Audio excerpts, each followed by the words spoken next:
Hello everyone, मैं हूं भारती और आप लोगों का अपने चैनल पर बहुत बहुत स्वागत करती हूं। उम्मीद करती हूं कि आप लोगों को ये कहानी जो है वो पसंद आ रही होगी। तो चलिए ज़्यादा बातें ना करते हुए हम कहानी के अगले भाग की तरफ बढ़ते हैं। मुंबई। वंश के रूम से जाते ही बानी वंश के ख्यालों में खो जाती है। अब बानी वंश के साथ खुश रहने के सपने देखने लगी थी। वो नहीं चाहती थी वंश कभी उससे दूर जाए। ऐसे ही सोचते सोचते बानी कब नींद के आगोश में चली जाती है उसे पता ही नहीं चलता। वही वंश भी बानी के घर से निकलने के बाद बहुत खुश था, जैसे उसको कोई बहुत ही कीमती चीज़ मिल गई हो। वो खुश था कि बानी अब धीरे धीरे अपने कदम उसकी तरफ बढ़ाने लगी है। आज बानी ने वंश से और कई दिनों के मुकाबले काफ़ी बातें की थी। वंश बानी के साथ हमेशा ऐसे ही रहना चाहता था, जहां बानी बोले और वंश बस उसे सुनता रहे। दोनों के दिलों में प्यार के फूल खिल रहे थे। वंश अपने ही ख्यालों में गुम बाहर आकर गाड़ी में बैठता है और गाड़ी सीधा अपने घर की तरफ ले लेता है। आज वंश खुद ड्राइव कर रहा था और उसके साथ उसके गार्ड्स भी नहीं थे। लेकिन वंश चाहे या ना चाहे, उसके गार्ड्स हमेशा उसे प्रोटेक्ट करते थे, कभी दूर से तो कभी सीक्रेटली। उनके लिए उनके बॉस की सेफ्टी से ज़रूरी कुछ नहीं था। वंश भी इन सब से अनजान नहीं था, लेकिन वो इस बारे में कुछ नहीं कहता था। कुछ ही देर में वंश ड्राइव करके ओबरॉय मैंशन पहुंच जाता है और फ्रेश होकर नीचे आता है। मेड्स ने भी डिनर पहले ही प्रिपेयर कर लिया था। वंश के नीचे आने के बाद एक मेड उसके पास जाती है और कहती है, सर डिनर रेडी है। मेड की बात सुनकर वंश डाइनिंग टेबल पर जाके बैठ जाता है। एक मेड आकर उसे खाना सर्व करती है और वंश डिनर करने के बाद वापस अपने रूम में चला जाता है। लेकिन उसे अभी भी नींद नहीं आ रही थी। रह रहकर उसे बानी की याद आ रही थी। वो कई बार उसे फ़ोन करने की सोचता है, लेकिन वो उसे परेशान नहीं करना चाहता था। कुछ देर तक वो कुछ सोचता है और फ़ोन निकाल कर बानी का नंबर डायल करता है, लेकिन बानी फ़ोन नहीं उठाती। वंश भी उसे दोबारा फ़ोन नहीं करता और सोने की कोशिश करने लगता है, लेकिन उसके दिमाग से बानी का ख्याल निकल ही नहीं रहा था। काफ़ी देर तक वो खुद को रोकता है, लेकिन एक समय पर उसका सब्र जवाब दे देता है और वो वहीं टेबल पर रखी अपनी गाड़ी की उठा लेता है और अपने रूम से बाहर निकल जाता है। वहीं दूसरी तरफ वंश के जाने के बाद बानी नींद के आगोश में चली जाती है। करीब 8 बजे जिया घर आती है और वो रूम में आकर बानी को देखती है, जो चैन से सो रही थी। वो बानी को देखकर अपने रूम में जाती है और फ्रेश होकर डिनर बनाने लगती है। कुछ देर बाद जिया डिनर रेडी कर डाइनिंग टेबल पर लगा देती है और बानी को उठाने उसके रूम में जाती है। वहीं बानी के रूम में बेड पर रखा बानी का फ़ोन भी बज रहा था, जिसकी आवाज़ से बानी की नींद खुल जाती है। लेकिन वो फ़ोन देखती उससे पहले ही जिया रूम में आ जाती है और बानी को देखते हुए कहती है, तू उठ गई? मैं तो तुझे ही उठाने आ रही थी डिनर के लिए। बानी जिया की बात सुनकर एक नज़र घड़ी को देखती है, जिसमें 9 बजने वाले थे। बानी जिया की तरफ हैरानी से देखते हुए कहती है, क्या 9 बज गए? मैं इतनी देर तक कैसे सोती रही? सॉरी यार। बानी इससे आगे कुछ कहती उससे पहले ही जिया कहती है, ओहो बानी, पहले तो तू शांत हो जा और जल्दी से फ्रेश हो जा। मुझे बहुत भूख लगी है। ये बातें तो हम बाद में भी कर लेंगे। जिया की बात सुनकर बानी हाँ में अपना सिर हिलाती है और जिया बानी की फ्रेश होने में हेल्प करती है और बानी को ले जाकर बाहर डाइनिंग टेबल के पास आती है और बानी को एक चेयर पर बैठाकर उसे खाना सर्व करती है और खुद भी बैठकर बानी के साथ डिनर करती है। बानी जिया के चेहरे पर थकावट साफ साफ देख सकती थी, लेकिन वो जिया से कुछ नहीं कहती और चुपचाप डिनर करती है। डिनर के बाद बानी जिया की किचन में काम करने में हेल्प करना चाहती थी, लेकिन जिया बानी को साफ साफ मना कर देती है और उसे रूम में ले जाकर बेड पर बैठा देती है और उसके हाथ में मेडिसिन देती है। बानी भी बिना ना नुकुर किए चुपचाप जिया की हर बात मान रही थी। वो जिया को बिल्कुल परेशान नहीं करना चाहती थी। उसे मन ही मन बहुत बुरा लग रहा था, लेकिन अभी चाह कर भी वो जिया की कोई हेल्प नहीं कर पा रही थी। बानी के मेडिसिन लेने के बाद जिया उसे सोने का कहकर किचन में चली जाती है और वहाँ का काम खत्म करने लगती है। और कुछ देर बाद जब उसका काम खत्म हो जाता है तो वो अपने रूम में जाकर सो जाती है। आज जिया बहुत थक गई थी। उसे बेड पर लेटते ही नींद आ गई थी और वो गहरी नींद में सो जाती है, बिना ये जाने कि बाहर क्या हो रहा है। वहीं बानी के रूम में बानी को बिल्कुल नींद नहीं आ रही थी, क्योंकि आज पूरे दिन से उसने सिर्फ रेस्ट ही किया था और वो काफ़ी देर पहले ही सो चुकी थी। वो बेड पर लेटे लेटे कुछ सोच रही थी। तभी उसे याद आता है कि जिया के आने से पहले उसका फोन बज रहा था। वो एक नज़र फोन को देखती है और उसे उठा लेती है। जैसे ही बानी फोन को अनलॉक करती है उसे वंश की मिस्ड कॉल दिखाई देती है, जिसे देखकर एक पल को वो बहुत खुश हो जाती है और उसके चेहरे पर एक बड़ी सी मुस्कुराहट आ जाती है। वो वंश को बैक कॉल करने के बारे में सोचती है, लेकिन तभी उसकी नज़र घड़ी पर पड़ती है जिसमें अभी रात के 10:30 बज रहे थे, जिसे देखकर वो उदास हो जाती है और सोचती है कि अब तक तो वंश सो गए होंगे, उन्हें इस समय डिस्टर्ब करना ठीक नहीं होगा। वो खुद से ही बातें करते हुए हर पहलू के बारे में सोचती है, लेकिन उसे कुछ समझ नहीं आ रहा था। आखिर में जब वो हार कर फोन को वापस रखने वाली थी, तभी वो खुद से बात करते हुए कहती है, यार बानी तो कितनी बेवकूफ है। मतलब फोन नहीं कर सकती लेकिन मैसेज तो कर सकती है ना। अगर वो सो रहे होंगे तो रिप्लाई नहीं आएगा और जग रहे होंगे तो रिप्लाई आ जाएगा। सिंपल। बानी आज तो तूने खुद ही खुद को बहुत बड़ा बेवकूफ साबित कर दिया।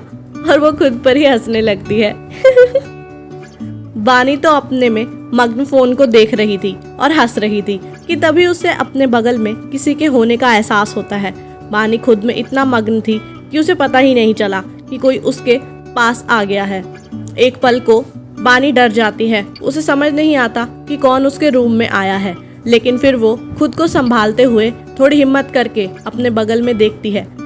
वहाँ उसे वंश दिखाई देता है और वो जोर से चिल्लाते हुए कहती है, आप यहाँ। बानी को इतना जोर से बोलते देख वंश जल्दी से उसके मुंह पर हाथ रखता है और धीरे से कहता है, श्श, इतना जोर से क्यों बोल रही हो? मैडम, दीवारों के भी कान होते हैं। इस तरह चिल्लाकर सबको बुलाकर मुझे पिटवाने का इरादा है क्या तुम्हारा? ये सब कहते हुए वंश किसी शरारती बच्चे की तरह लग रहा था। उसके चेहरे पर एक मुस्कुराहट थी। अभी भी वंश का हाथ बानी के मुंह पर था। वो इशारे से वंश को अपना हाथ हटाने को कहती है, लेकिन वंश तो बानी के चेहरे में इतना खोया था कि उसे बानी का इशारा समझ नहीं आता। वो बानी को देखते हुए कहता है, बानी क्या हुआ? तुम इस तरह इशारे क्यों कर रही हो? तुम बोल कर भी तो बता सकते हो ना। या एक मिनट, कहीं तुम्हारा कोई मौन व्रत तो नहीं है? लेकिन नहीं, ऐसा तो नहीं हो सकता, क्योंकि अभी कुछ देर पहले तो मैं तुमसे मिला था और तब तो तुम मुझसे बहुत अच्छे से बात कर रही थी। वंश की बात सुनकर अब बानी को गुस्सा आने लगा था। वो एक नज़र गुस्से से वंश को देखती है और उसे फिर इशारे से अपनी बात समझाने की कोशिश करती है। वंश एक नज़र बानी को देखता है और उसे समझ आ जाता है कि बानी उससे क्या कहना चाह रही है, और वो जल्दी से अपना हाथ बानी के मुंह से हटा लेता है और मासूम सी शक्ल बनाकर बानी को देखता है, जो उसे गुस्से से देख रही थी। बानी वंश का हाथ हटते ही कहना शुरू करती है, वंश ये सब क्या है और आप यहाँ क्या कर रहे हो? और आपने मुझे बताया क्यों नहीं आप यहाँ आ रहे हो? अगर जिया उठ गई और उसने आपको यहाँ देख लिया तो मैं क्या करूँगी? बानी बिना रुके ये सब कहे जा रही थी। वंश भी चुपचाप बानी की बात खत्म होने का इंतजार कर रहा था। जब वंश देखता है कि बानी चुप होने का नाम ही नहीं ले रही, तो वो उसे चुप कराने के लिए उसे किस करता है। वंश के इस तरह लिप्स पर किस करने से बानी एकदम शांत हो जाती है और वो अपनी नजरें झुका लेती है। उसका चेहरा शर्म से लाल हो जाता है। वंश को बानी इस समय बहुत ही प्यारी लग रही थी। वो बानी के गालों पर हाथ रख उसे देखते हुए प्यार से कहता है, क्या हुआ जान? बानी वंश की बात का कोई जवाब नहीं देती और उससे नजरें चुराती है। जब वंश देखता है कि बानी कुछ नहीं कह रही, तो वो उदास होते हुए बानी से कहता है, क्या तुम्हें मेरे यहाँ आने से खुशी नहीं हुई? तो ठीक है, फिर मैं चला जाता हूँ। एक तो मैं हूँ जिसे तुम्हारी याद में नींद भी नहीं आ रही थी और सोचा तुमसे मिल लूँ, लेकिन तुम तो खैर छोड़ो, मैं चलता हूँ। इतना कहकर वंश बेड से उठने लगता है। जब बानी देखती है कि वंश उसकी वजह से उदास है और वो जा रहा है, तो बानी उसका हाथ पकड़कर उसे रोकते हुए कहती है, वंश आई एम सॉरी, आपको मेरी वजह से बुरा फील हुआ, पर ऐसा नहीं है कि मुझे आपका यहाँ आना अच्छा नहीं लगा। और बानी इससे आगे कुछ कहती उससे पहले ही वंश बानी को रोकते हुए कहता है, बानी तुम्हें कुछ भी एक्सप्लेन करने की ज़रूरत नहीं है, मैं समझता हूँ, और तुम्हें परेशान होने की ज़रूरत नहीं है। मैं हूँ ना, मैं सब संभाल लूँगा। जिया को हमारे बारे में तभी पता चलेगा जब तुम उसे बताना चाहोगी, ठीक है? ये सब कहते हुए वंश बानी के हाथ पकड़कर उसके बगल में बेड पर बैठ जाता है। वंश की बात सुनकर बानी मुस्कुराते हुए वंश के गले लग जाती है। वंश भी बानी को अपनी बाहों में लिए बैठा रहता है। कुछ देर बाद वंश बानी से पूछता है, बानी क्या तुम और जिया दोनों बचपन से ही साथ हो? मीन्स तुम्हें देखकर लगता है तुम दोनों की बहुत गहरी दोस्ती है। वंश की बात सुनकर बानी थोड़ा परेशान हो जाती है। उसे समझ नहीं आता कि वो वंश को क्या जवाब दे। वंश भी ये महसूस कर सकता था कि बानी थोड़ी हैरान और परेशान हो गई है, लेकिन वो कुछ नहीं कहता और चुपचाप बानी के कुछ कहने का इंतजार करता है। बानी भी खुद को नॉर्मल करते हुए वंश को जवाब देने लगती है, लेकिन उसकी घबराहट उसकी बातों में साफ साफ झलक रही थी। वो कहती है, नहीं वो मैं और जिया दोनों 5 साल पहले मिले थे, लेकिन जिया मेरे लिए मेरा सब कुछ है, सब कुछ। वंश देखता है कि बानी थोड़ी डरी हुई है। शायद कुछ ऐसा था जिसे सोचकर वो डर रही थी। वंश तुरंत बानी को खुद से अलग कर उसके फोरहेड पर किस कर उसे कहता है, रिलैक्स बानी, सब ठीक है। मुझे नहीं पता कि ऐसा क्या है जिसकी वजह से तुम इतना डर रही हो, लेकिन अब तुम्हें बिल्कुल परेशान होने की ज़रूरत नहीं है। मैं हूँ तुम्हारे साथ हमेशा।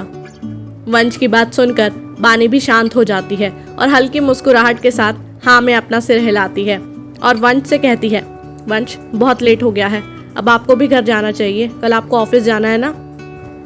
बानी की बात सुनकर वंश थोड़ा नाराज होते हुए कहता है, बानी तुम क्यों हमेशा मुझे भगाती रहती हो, और वैसे भी तुमने ही कहा था कि जब मैं चाहूँ यहाँ तुमसे मिलने आ सकता हूँ, तो अब तुम अपनी बातों से मत पलटो। और मैं कहीं नहीं जा रहा, मैं आज रात यहीं रहूँगा, और अब तुम भी सो जाओ और मैं यहीं पास में रखे इस काउच पर सो जाऊँगा, ठीक है। बानी वंश की बात सुनकर हैरान हो जाती है और उसे देखते हुए कहती है, नहीं आप यहाँ नहीं रुक सकते, आप घर जाओ। बानी की बात सुनकर वंश एक तिरछी मुस्कुराहट के साथ बानी से कहता है, बानी तुम चाहो या ना चाहो मैं यहीं रहूँगा, इट्स फाइनल, और मुझे इस बारे में अब कोई बहस नहीं करनी। अब तुम भी चुपचाप सो जाओ, वरना मेरे पास और भी कई तरीके हैं तुम्हें सुलाने के। वंश की बात सुनकर बानी कुछ नहीं कहती और वंश को गुस्से से देखते हुए कहती है, ठीक है आपका जो मन करे आप वो करो, गुड नाइट। और गुस्से में मुंह फुलाकर बानी चुपचाप बेड पर लेट जाती है, लेकिन कहीं ना कहीं उसके दिल में सुकून और खुशी थी वंश के उसके पास होने से। वंश भी बानी को गुड नाइट कहकर वहीं रखे काउच पर लेट जाता है। आखिर क्यों वंश बानी की इतनी परवाह करता है? क्या बानी की परवाह के पीछे वंश के कोई खतरनाक इरादे हैं, या है ये सच्चा प्यार? क्या वंश बानी का भरोसा जीत पाएगा? क्या वंश और बानी आ रहे हैं एक दूसरे के करीब? क्या वंश करता है बानी से सच्चा प्यार, या है कोई गहरा राज? क्या होगा जब माही को पता चलेगा बानी के बारे में? क्या होगा जब जिया मिलेगी चिराग से? क्या है विवान और माही का अतीत? क्या विवान और माही का रिश्ता रह जाएगा कॉन्ट्रैक्ट मैरिज तक सीमित, या होगी प्यार की शुरुआत? क्या माही जान पाएगी विवान के इस बर्ताव के पीछे का सच? क्या होने वाला है इन सभी की जिंदगियों में? जानने के लिए सुनते रहिए कहानी इश्क एक इबादत। हाँ जी, तो ये था कहानी का 27वां भाग।